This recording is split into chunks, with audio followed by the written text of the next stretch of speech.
Hello, good morning. Good morning mga ka-Lawrence. Good morning po mga ka-Mamshi, ka-OFW dyan. So, ngayon po ay breakfast po tayo ngayon. Ito po ang ating breakfast ngayon.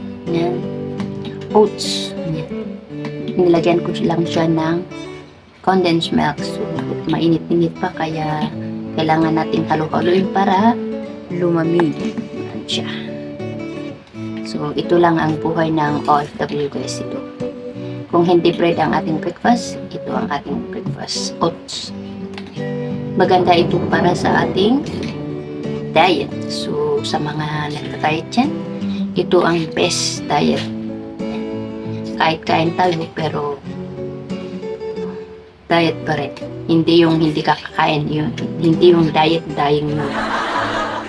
Kaya, kung magda-diet tayo, ito na lang po ang ating pagtiyagaang kainin para hindi masyadong lubo ang ating tiyan. Yan, di ba?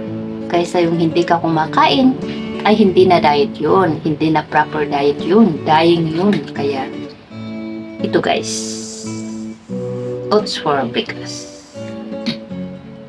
Welcome to my channel, Lawrence Mix Vlog channel. Please like, subscribe, and click the notification bell. Thank you.